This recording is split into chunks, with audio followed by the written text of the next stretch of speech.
നമ്മുടെ കൂടെ ഉള്ളത് സെക്സോളജിസ്റ്റ് ചക്രവർത്തി MD സാർ. സാർ, കഴിഞ്ഞ 2 സെഷനിൽ നമ്മൾ സെക്ഷൽ ഫാന്റസികളെ കുറിച്ചും അതിന്റെ വരും വരായികളെ കുറിച്ചും അതിൽ ഉള്ള കൺസെന്റിന്റെ കാര്യങ്ങളെ കുറിച്ചും നിയമപരമായിട്ടുള്ള വശങ്ങളെ കുറിച്ചൊക്കെ സംസാരിച്ചു. ഇത്തവണ നമ്മുടെ വിഷയം എന്ന് പറയുന്നത് വളരെ നാച്ചുറൽ ആയിട്ട് ഇപ്പം സമൂഹത്തിൽ പല ആൾക്കാർ സംസാരിക്കുന്ന വിഷയമാണ്. എല്ലാ ഡോക്ടർമാരും അഡ്രസ് ചെയ്യുന്ന ഒരു വിഷയമാണ് പോൺ അഡിക്ഷൻ. ഈ പോൺ അഡിക്ഷൻ എന്ന് പറയുന്ന ഒരു സംഭവത്തിൽ നമ്മുടെ ജൻസി തലമുറ കുടുങ്ങിക്കിടക്കുകയാണ് എന്ന് പല ഡോക്ടർമാരും പറഞ്ഞ് ഞാൻ കേട്ടിട്ടുണ്ട്. പല ലേഖനങ്ങളിലും പല ജേർണലുകളിലും ഞാനത് വായിച്ചിട്ടുണ്ട്. അതിന്റെ പ്രധാനപ്പെട്ട കാരണം ആഫ്റ്റർ കോവിഡ് ഇന്ത്യയിൽ ഒരു ഡിജിറ്റൽ റവല്യൂഷൻ വന്നു. 2014 അത് വന്നു. 2016 ആയപ്പോഴേക്കും ജിയോ വന്നു. അതിനുശേഷം കോവിഡ് വന്നപ്പോഴേക്കും ആൾക്കാർ കൂടുതൽ ഈ ഫോണുമായിട്ട് അടുക്കുന്ന ഒരു സാഹചര്യം ഉണ്ടായി. എസ്പെഷ്യലി ഈ കൊച്ചു കുട്ടികളുടെ കയ്യിൽ പോലും മൊബൈൽ ഫോൺ ഉണ്ടാകുന്ന ഒരു സാഹചര്യമുണ്ട്. അതുവഴി അവർക്ക് ഈസി ആയിട്ട് ഈ പോൺ വീഡിയോസും പോൺ മൂവീസും അവർക്ക് ആക്സസ് ചെയ്യാനായിട്ട് സാധിക്കും. അപ്പൊ ഇങ്ങനെയുള്ള ഒരു സാഹചര്യത്തിൽ ഈ പോൺ അഡിക്ഷൻ എന്ന് പറയുന്ന ഒരു സാധനം അത് ഇപ്പോ ഭൂരിഭാഗം ആൾക്കാരിലും ഇപ്പോൾ കണ്ടുവരുന്ന ഒരു സാധനമാണ്. പക്ഷേ ഇത് മെഡിക്കൽ ലോകം അംഗീകരിച്ച ഒരു രോഗമാണോ, അല്ലെങ്കിൽ ഒരു നിർബന്ധിതമായിട്ടുള്ള ഒരു കമ്പൾസീവ് ഒരു ബിഹേവിയറിന്റെ ഒരു ഭാഗമാണോ? ഇതെന്താണ് ഈ പോൺ അഡിക്ഷൻ? അല്ല, ഇപ്പൊ അഡിക്ഷൻ എന്ന് പറയുന്ന അല്ലെങ്കിൽ പോൺ നമ്മൾ ഇപ്പൊ പറഞ്ഞു കഴിഞ്ഞാൽ നമ്മുടെ അഡിക്ഷൻ എന്ന് പറയുമ്പോഴത്തേക്കും മദ്യം, ആൽക്കഹോൾ അഡിക്ഷൻ ഉണ്ട്. അപ്പൊ അതുപോലുള്ള അഡിക്ഷൻസ് ഒക്കെ അപ്പൊ യഥാർത്ഥത്തിൽ അതൊരു രോഗലക്ഷണമാണ്. അപ്പൊ ഒരു രോഗത്തിന്റെ ലക്ഷണമായിട്ടാണ് നമ്മൾ ഈ അഡിക്ഷനുകൾ പലതും കാണുന്നത്. അപ്പൊ അതുപോലെ തന്നെ ഈ പറഞ്ഞ പോൺ അഡിക്ഷൻ എന്ന് പറയുന്നതും നമ്മുടെ മോഡേൺ മെഡിസിൻ അനുസരിച്ച് അതൊരു രോഗമായിട്ട് ഇപ്പൊ കണക്കാക്കുന്നില്ല. പക്ഷെ അതൊരു രോഗത്തിന്റെ ലക്ഷണമായിട്ട് കണക്കാക്കുന്നുണ്ട്. ഇപ്പൊ രോഗത്തിന്റെ ഏതെങ്കിലും ഒരു മനോരോഗത്തിന്റെ പല ഡിപ്രഷൻ പോലുള്ള മനോരോഗത്തിന്റെ അല്ലെങ്കിൽ ഒരു കമ്പൽസീവ് സെക്ഷൽ ഡിസോർഡർ എന്നൊക്കെ പറഞ്ഞിട്ട് ഒരു അസുഖമാണ്. അതുപോലുള്ള മാനസിക രോഗങ്ങളുടെ ഒരു രോഗലക്ഷണമായിട്ട് നമ്മളിപ്പോൾ ഒരു ഡെങ്കി നോക്കി കഴിഞ്ഞാൽ പനിയായിട്ട് വരും. ആ പനി എന്ന് പറയുന്ന അതിന്റെ രോഗലക്ഷണമാണ്. അപ്പൊ ആ പനിയല്ല നമുക്ക് ചികിത്സിക്കേണ്ടത്. യഥാർത്ഥത്തിൽ ആ പനി ഉണ്ടാകുന്ന കാരണമായ ആ രോഗത്തിനെയാണ് നമ്മൾ ചികിത്സിക്കുന്നത്. അതേപോലെ ഈ പോണോഗ്രാഫി, ഇപ്പൊ ധനേഷ് പറഞ്ഞതുപോലെ നമ്മുടെ കുട്ടികളുടെ സ്ക്രീൻ ടൈം വളരെയധികം കൂടി. കാരണം എന്ന് വെച്ച് കഴിഞ്ഞാൽ അതിൽ വേറെ നിവൃത്തിയില്ല. കാരണം മിക്കവാറും ഉള്ള കാര്യങ്ങളെല്ലാം നമ്മുടെ മൊബൈലിൽ കൂടെ അല്ലെങ്കിൽ സ്ക്രീനിൽ കൂടെയാണ് നമ്മൾ ഇപ്പോൾ നിയന്ത്രിക്കുന്നത്, ചെയ്യുന്നത്. അപ്പൊ അതുകൊണ്ട് തന്നെ ഇപ്പൊ ആൾക്കാർ തമ്മിലുള്ള ഒരു ഫിസിക്കലായിട്ടുള്ള ഇന്ററാക്ഷൻസ്, ഒരു ഒത്തുചേരലും ഇത് ചെയ്യുന്നതൊക്കെ റിലേറ്റീവ്ലി കുറഞ്ഞു വരുന്നു. കാരണം എല്ലാം ഓൺലൈനായിട്ട് തന്നെ. സോ അപ്പൊ അത് യൂസ് ചെയ്യുന്നതിന്റെ കൂടെ തന്നെ ഈ പറഞ്ഞ പോലെ പോണോഗ്രാഫിക് കണ്ടന്റ്സ് ഒക്കെ നമ്മൾ അതിലോട്ട് ആക്സസ് ചെയ്യാനായിട്ട് നമ്മൾ അറിയാതെ തന്നെ അതിലോട്ട് പോകുന്ന ഒരു സാഹചര്യമാണ്. അപ്പൊ അത് നമ്മുടെ കൊച്ചുകുട്ടികളിലാണെങ്കിലും കുട്ടികളുടെ സമയത്തോളം ഇതുപോലുള്ള കണ്ടന്റ്സ് നമ്മുടെ ഗവൺമെന്റ് പലതും ബാൻ ചെയ്തിട്ടുണ്ടെങ്കിൽ പോലും നമ്മുടെ പല രീതിയിലും അത് ഓവർകം ചെയ്ത് അവരിലേക്ക് എത്താനായിട്ട് ഇപ്പോഴത്തെ സാഹചര്യത്തിൽ ഈസിയാണ്. കാരണം നമ്മുടെ വെബ്സൈറ്റ് നമ്മൾ ആക്സസ് ചെയ്യുന്നതിനേക്കാളും ഇപ്പൊ ഒരു വാട്സപ്പ് വഴിയോ അല്ലെങ്കിൽ ടെലഗ്രാം വഴിയോ ഇതുപോലുള്ള കണ്ടന്റ്സ് എല്ലാം അവരിലേക്ക് എത്താനായിട്ട് വളരെയധികം ഈസിയാണ്. അപ്പൊ അതിനൊന്നും പ്രത്യേകിച്ച് ഒരു ഇതില്ല. അല്ല, എത്ര സമയം പോൺ കാണുമ്പോഴാണ് നമ്മൾ അഡിക്റ്റഡ് ആയി പോയി ഇതിനെന്ന് നമുക്ക് മനസ്സിലാക്കാൻ സാധിക്കുന്നത്? ഇത് സമയത്തിനാണോ ഇതിൽ മാനദണ്ഡം, അതേ നമുക്ക് നിയന്ത്രണം നഷ്ടപ്പെടുന്നതാണോ ഈ പോൺ അഡിക്ഷന്റെ മാനദണ്ഡം? അതെ. സോ നമ്മളിപ്പോ ധനേഷിനെ ഞാനത് ഉപമിക്കാനായിട്ടാണെങ്കിൽ നമ്മൾ മദ്യം കഴിക്കുന്നതും മദ്യപാനീയമായിട്ട്, അതായത് ആൽക്കഹോൾ അഡിക്ഷനുമായിട്ട് നമ്മൾ കണക്കാക്കുമ്പോൾ സോ എവിടെയാണ് ആ അതിർവരമ്പ്? അതായത് നമ്മൾ അതേപോലെ തന്നെ നമ്മുടെ ഈ ഒരു പോൺ കാണുന്നത് കൊണ്ട് അത് അഡിക്ഷൻ എന്ന് പറയാൻ പറ്റില്ല. ആ പോൺ കാണുകയും അതിലുള്ള സെക്ഷൽ ആക്ടിവിറ്റിയിലോട്ട് പോകുന്നത് നമ്മുടെ ദൈനംദിന ജീവിതത്തിനെ അത് പ്രതികൂലമായിട്ട് ബാധിക്കുന്ന രീതി. അതായത് നമ്മൾ മദ്യം കഴിക്കുന്നു, അത് ആ വ്യക്തിയുടെ ഒരു വിനോദത്തിന് മാത്രമായിട്ട് ഉപയോഗിക്കുന്നു. ബാക്കിയുള്ള ദൈനംദിന ജീവിതത്തിലുള്ള കാര്യങ്ങളെല്ലാം ചെയ്യുകയും അത് ആ വ്യക്തിയെ അത് അങ്ങനെ ഒരു രീതിയിൽ, ഒരു പ്രസക്തമായ രീതിയിൽ ആ വ്യക്തിയെയോ ആ കുടുംബത്തിനെയോ അല്ലെങ്കിൽ ആ സമൂഹത്തിനെയോ ബാധിക്കാതെ ഇരിക്കുന്നിടത്തോളം അത് വലിയൊരു പ്രശ്നമല്ല. പക്ഷേ അതേപോലെ ഈ ഒരു പോണോഗ്രാഫിക് കണ്ടന്റ്സ് കാണുകയും അതും അല്ലെങ്കിൽ അതിലുള്ള ലൈംഗിക പ്രവൃത്തികളുടെ ഇത് മൂലം ആ വ്യക്തിയുടെ ദൈനംദിന ജീവിതത്തിനെ അത് പ്രതികൂലമായിട്ട് ബാധിക്കുന്ന രീതിയിലേക്ക് അത് പോവുകയും, അല്ലെങ്കിൽ മറ്റൊരു വ്യക്തിക്ക് ഇതിന്റെ എഫക്റ്റ് മൂലം ഒരു പ്രശ്നം ഉണ്ടാകുന്നത്. സിമ്പിളായിട്ട് വെച്ച് കഴിഞ്ഞാൽ നമ്മൾ ആ ഒരു എക്സിബിഷനിസം അങ്ങനെയുള്ള, അല്ലെങ്കിൽ ഇതിലുള്ള എന്താ പറയുക, നമ്മുടെ ബസ്സിലോ ഇതിലൊക്കെ ഇങ്ങനെ ഒരു മറ്റൊരു വ്യക്തിയുടെ മുമ്പിൽ ഒരു ഇത് കാണിക്കുന്ന രീതിയിലേക്ക് ഉള്ള അല്ല, ഈ പോൺ അഡിക്ഷൻ ഉള്ള വ്യക്തിക്ക് ഇറക്ടൈൽ ഡിസ്ഫങ്ഷൻ വരാനുള്ള സാധ്യത വളരെ കൂടുതലാണ്. അത് വലിയൊരു പ്രശ്നമാണല്ലോ നമ്മുടെ സമൂഹം ഇന്ന് നേരിടുന്നത്. അതെ, ഇപ്പൊ ഈ പോൺ അഡിക്ഷൻ എന്ന് പറഞ്ഞാൽ നേരത്തെ ഞാൻ പറഞ്ഞല്ലോ, ഒരു പോൺ അഡിക്ഷൻ എന്ന് പറയുന്നത് ഒരു മനോരോഗത്തിന്റെ ലക്ഷണമാണ്. ഈ മനോരോഗമുള്ള വ്യക്തികളിൽ ഡെഫിനറ്റ്ലി ഇതുപോലുള്ള സെക്ഷൽ ഡിസ്ഫങ്ഷൻസ് ഉണ്ടാകാം. അപ്പൊ അതിലുള്ള ഒരു സെക്ഷൽ ഡിസ്ഫങ്ഷൻ ആണ് ഉദാഹരണ പ്രശ്നം. അതുപോലെ എജാക്കുലേറ്ററി പ്രശ്നങ്ങൾ ഉണ്ടാകാം, ഒരു ഓർഗാസ്മിക് പ്രശ്നം, ആ ഒരു ലൈംഗിക സുഖം ലഭിക്കാതിരിക്കുന്ന പ്രശ്നങ്ങളൊക്കെ. സോ ഇതെല്ലാം ഒരു കോമൺ മാനെ സംബന്ധിച്ചിടത്തോളം ഈ ലക്ഷണങ്ങളാണ് ഈ പറഞ്ഞ പോലെ മറ്റ് ഇതുമായിട്ട് ലിങ്ക് ചെയ്യുന്നതായിട്ട് കാണാം.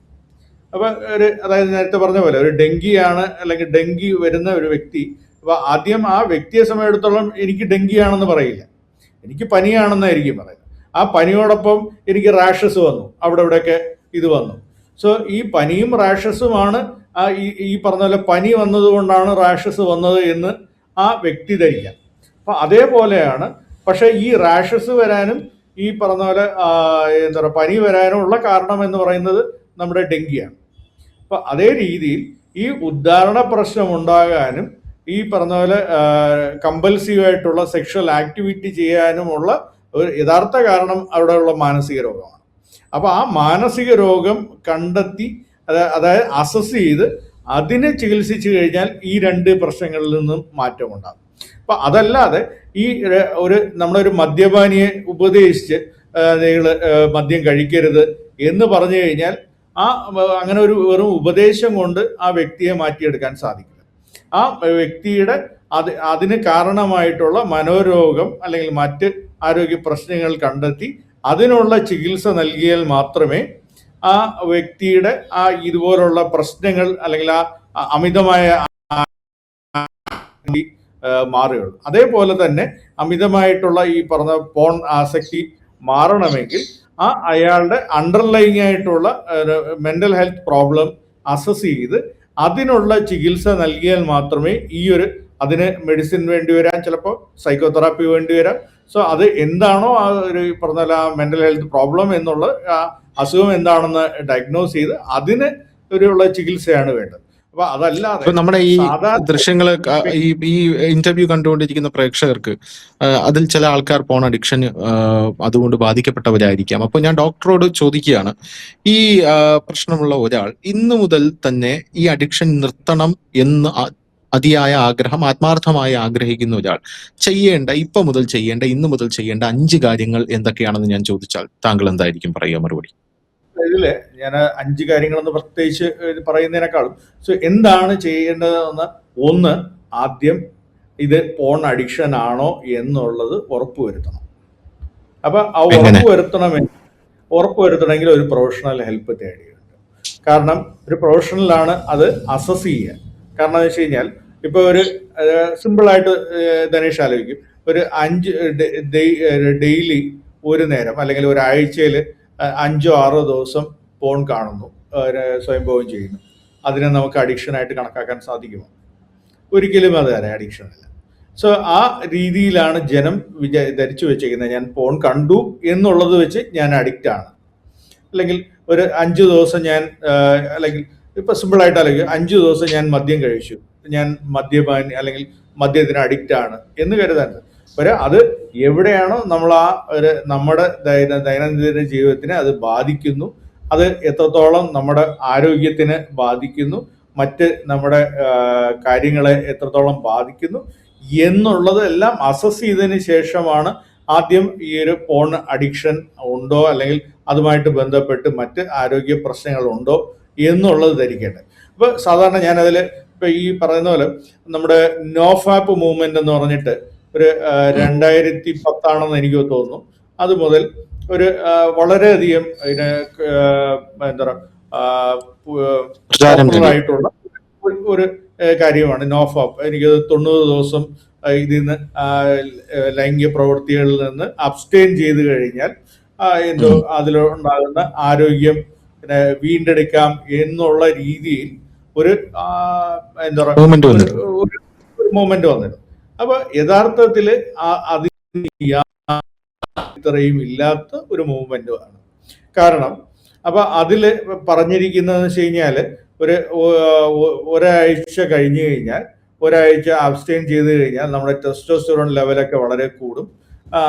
അതുമായിട്ട് ബന്ധപ്പെട്ട് പെൺകുട്ടികളെ മുഖത്ത് നോക്കാനുള്ള കഴിവ് ആർജിക്കും. മറ്റ് ന്യൂറോളജിക്കൽ പ്രശ്നങ്ങളെല്ലാം മാറും. ഇങ്ങനെയുള്ള തെറ്റിദ്ധാരണ, അല്ലെങ്കിൽ ശുക്ലം പോകുന്ന പിന്നെ ഈ പറഞ്ഞ പോലെ പിടിച്ചു വെച്ച് കഴിഞ്ഞാൽ നമ്മുടെ ഓജസ് ഭയങ്കരമായിട്ട് കൂടും. ഇങ്ങനെയുള്ള തെറ്റിദ്ധാരണജനകമായിട്ടുള്ള കുറേ കാര്യങ്ങളാണ് അതുമായിട്ട് ബന്ധപ്പെട്ട് പറഞ്ഞുകൊണ്ടിരുന്നത്. അപ്പോൾ അതിനൊന്നും ഒരു ശാസ്ത്രീയമായ അടിത്തറയുമില്ല. അപ്പം അതെല്ലാം അതുകൊണ്ടൊന്നും ഒരു കാര്യവും ഇല്ല എന്നുള്ളതാണ് യാഥാർത്ഥ്യം. അതായത് നമ്മുടെ ഇപ്പോൾ സിമ്പിളായിട്ട് നമ്മുടെ യൂറിൻ നമ്മുടെ ശരീരത്തിൽ ഉണ്ടാകുന്നു. ആ മൂത്രത്തിന് നമ്മൾ പിടിച്ചു വെച്ച് കഴിഞ്ഞാൽ എന്തായിരിക്കും സംഭവിക്കുക? ഞാൻ മൂത്രം ഒഴിക്കുന്ന ഏതെങ്കിലും ഒരാൾ പറയുകയാണ്, മൂത്രം ഒരു ആഴ്ചയിൽ ഒരു 4 പ്രാവശ്യമേ അല്ലെങ്കിൽ 5 പ്രാവശ്യമേ പാടുള്ളൂ. അപ്പോൾ മൂത്രം ഇങ്ങനെ പിടിച്ചു വെച്ച് കഴിഞ്ഞാൽ, മൂത്രം നമുക്ക് ഫീൽ ചെയ്യുന്ന സമയത്ത് അതിനകത്ത് പിടിച്ചു വയ്ക്കുകയാണ്. മൂത്രം പോയി കഴിഞ്ഞാൽ നമ്മുടെ എനർജിയൊക്കെ നഷ്ടപ്പെടും എന്നുള്ള രീതിയിൽ അത് പിടിച്ചു വയ്ക്കുകയാണെങ്കിൽ ആ വ്യക്തിയിൽ ഉണ്ടാകുന്ന പ്രശ്നം എന്താണ്? അത് പല സ്ത്രീകളും അനുഭവിച്ചിട്ടുള്ള ഒരു കാര്യമാണ്, പ്രത്യേകിച്ച് യാത്രകളിലൊക്കെ. അപ്പൊ അതേ അത്രത്തോളം ഇറിറ്റബിൾ ആയിരിക്കും, അൺകംഫർട്ടബിൾ ആയിരിക്കും, നമ്മുടെ പ്രവൃത്തികളെല്ലാം അത് പ്രതികൂലമായിട്ട് ബാധിക്കും. സോ അതേപോലെ ഒരു നാച്ചുറൽ ആയിട്ടുള്ള ഒരു ഫീലിംഗ് ആണ്, അല്ലെങ്കിൽ ഒരു നീഡാണ് നമ്മുടെ ഒരു സെക്ഷൽ ഗ്രാറ്റിഫിക്കേഷൻ എന്ന് പറയുന്നത്. ഒരാളുടെ നമ്മുടെ ഒരു ദിവസം നമ്മൾ ടോയ്ലറ്റിൽ പോയി കഴിയുമ്പോൾ നമുക്ക് കിട്ടുന്ന റിലീഫ്, അപ്പോൾ അതേപോലെ ഉള്ള ഒരു റിലീഫാണ് ഒരു സെക്ഷൽ ഇത് ഉണ്ടായി അതിൽ നിന്ന് കിട്ടുന്ന പക്ഷെ അത് വളരെ കൂടുതലാവുമ്പോഴാണ് അഡിക്ഷനിലേക്ക് പോകുന്നത്. അപ്പൊ അഡിക്ഷൻ ഉള്ള ഒരാൾ ആദ്യം ഇത് അഡിക്ഷൻ ആണോ എന്ന് തിരിച്ചറിയാനായിട്ട് ഒരു സൈക്കോളജിസ്റ്റിന്റെയോ അല്ലെങ്കിൽ ഒരു സെക്സോളജിസ്റ്റിന്റെയോ ഒരു ഇത് തേടുക. അടുത്ത സ്റ്റെപ്പ് എന്താണ് സാർ? ഈ 5 ഘട്ടങ്ങളിൽ അടുത്ത സ്റ്റെപ്പ് എന്താണ്? ഇയാൾ ഈ അഡിക്ഷൻ മാറ്റണമെന്ന് ആത്മാർത്ഥമായിട്ട് ആഗ്രഹിക്കുന്ന ആളാണെങ്കിൽ നെക്സ്റ്റ് അയാൾ എന്താണ് ചെയ്യേണ്ടത്? അല്ല, അതാണ് പറഞ്ഞു വരുന്നത് വെച്ച് കഴിഞ്ഞാൽ, നമുക്ക് ഇത് അഡിക്ഷൻ ആണ് എന്നുള്ള ഒരു സ്ഥിതി വരികയാണ്. അപ്പൊ ഈ പറഞ്ഞ പോലെ കമ്പൽസറി ആയിട്ട് അയാൾക്ക് അത് കൺട്രോൾ ചെയ്യാൻ സാധിക്കുന്നില്ല, അയാളുടെ ഈ പറഞ്ഞ ലൈംഗിക ചിന്തകൾ ആൾക്ക് കൺട്രോൾ ചെയ്യാൻ സാധിക്കുന്നില്ല എന്ന് പറയുമ്പോഴത്തേക്ക് തന്നെ അവിടെയുള്ള പ്രശ്നമാണ് അതൊരു മാനസിക രോഗമായി മാറിക്കഴിഞ്ഞു. അപ്പൊ ആ മാനസിക രോഗം മാറിക്കഴിഞ്ഞു എന്നുള്ളത് ആ മാനസിക രോഗത്തിന്റെ ലെവല് ഇതായി കൂടി എന്ന് വേണം പറയാൻ.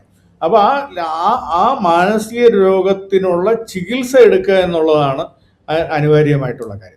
അപ്പൊ ഈ രോഗലക്ഷണത്തിനെ ചികിത്സിക്കുകയല്ല വേണ്ടത്, ആ രോഗത്തിനെ ചികിത്സിച്ച് ആ രോഗം ഭേദമാകുമ്പോൾ ഈ ലക്ഷണങ്ങൾ മാറും.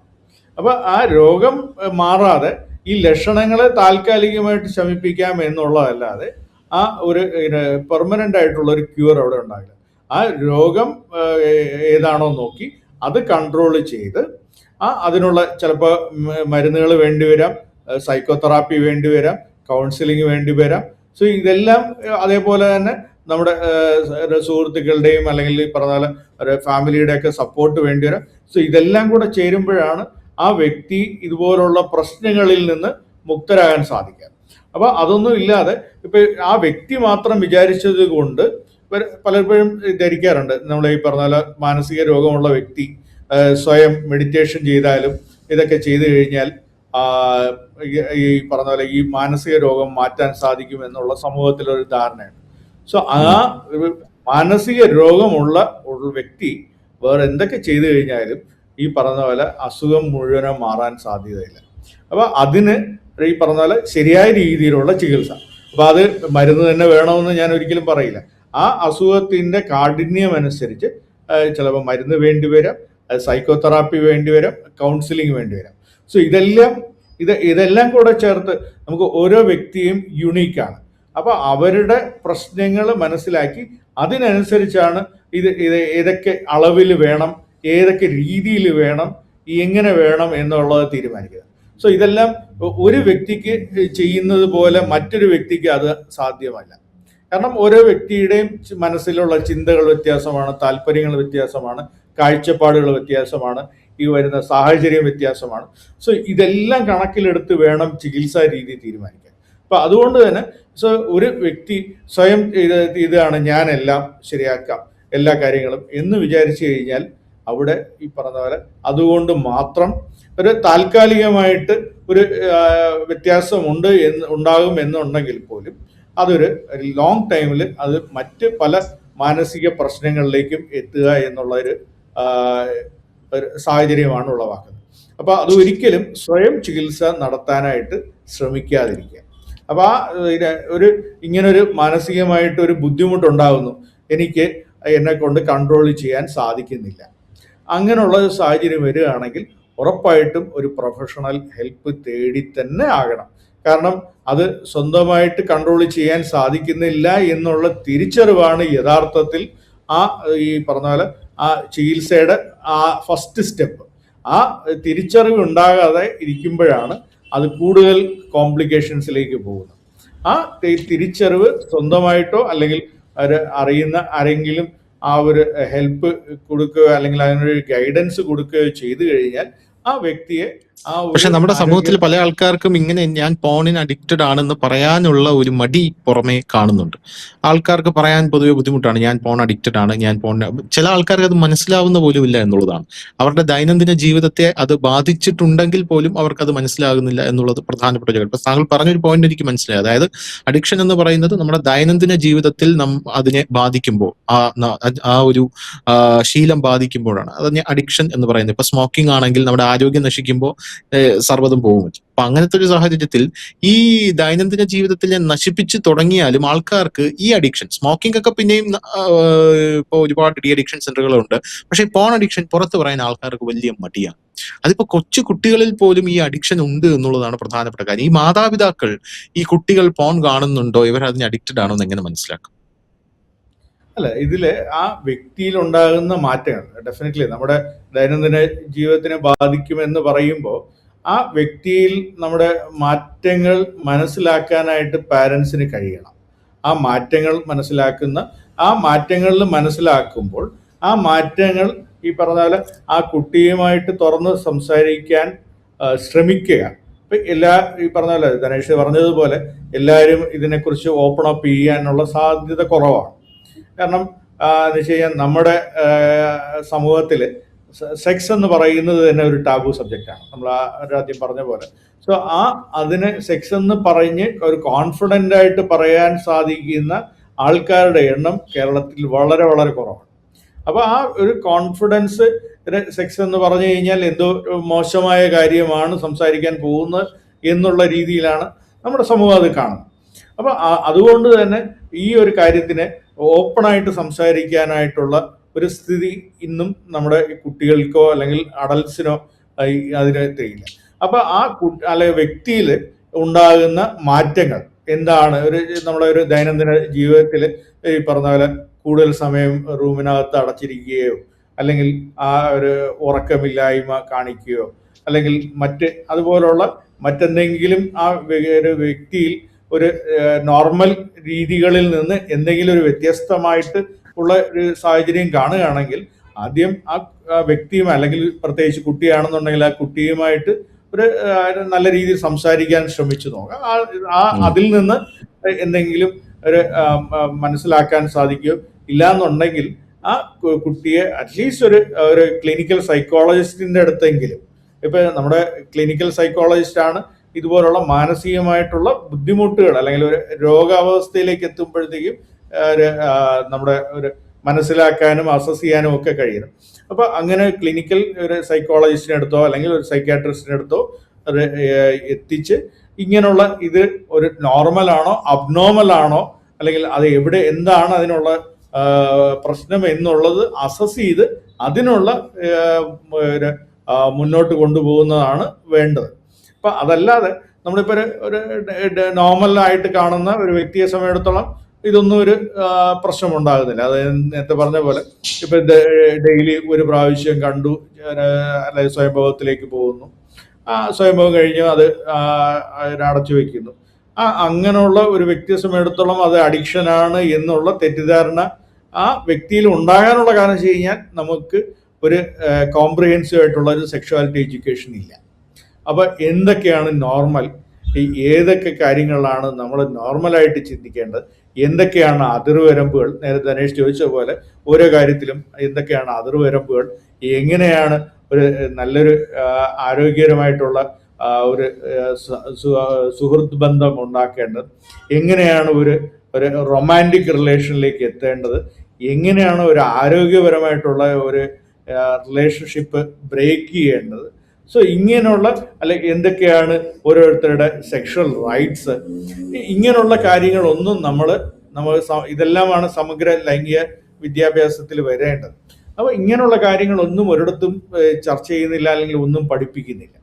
അപ്പോൾ അതിൻ്റെ കാര്യം കൊണ്ട് തന്നെ ഈ കുട്ടികൾക്ക് ഇതിനെക്കുറിച്ചുള്ള ധാരണ ഉണ്ടാകാതെ ഈ പറഞ്ഞ പോണോഗ്രാഫിയിൽ നിന്ന് കിട്ടുന്ന അറിവും, അതേപോലെ സാമൂഹ്യ മാധ്യമങ്ങൾ ഇതേപോലെ അറിവില്ലാത്ത ആൾക്കാർ സംസാരിക്കുന്ന കാര്യങ്ങൾ പലതും പോസ്റ്റുകളിലും അല്ലെങ്കിൽ അവരുടെ ഈ പറഞ്ഞ പോലെ അവർ എക്സ്പീരിയൻസ് ഷെയർ ചെയ്യുന്നതിൽ കൂടെ എനിക്കും അതുപോലുള്ള പ്രശ്നമുണ്ടല്ലോ, ഞാനും ഇതുപോലെ നോഫാപ്പ് മൂവ്മെന്റിലേക്ക് എത്തിച്ചേരുന്ന ആൾക്കാരുടെ എണ്ണം കൂടിയാണ് വരുന്നത്. അത് അശാസ്ത്രീയമായിട്ടുള്ള ഇതുപോലുള്ള ഒരു പ്രശ്നങ്ങൾ ഉണ്ടാക്കുന്ന, മാനസിക പിരിമുറുക്കം ഉണ്ടാക്കുന്ന പല തെറ്റായ ചികിത്സാ രീതിയിലേക്ക് എത്തുകയാണ്, അല്ലെങ്കിൽ മാർഗങ്ങളിലേക്ക് എത്തുകയാണ് ചെയ്യുന്നത്.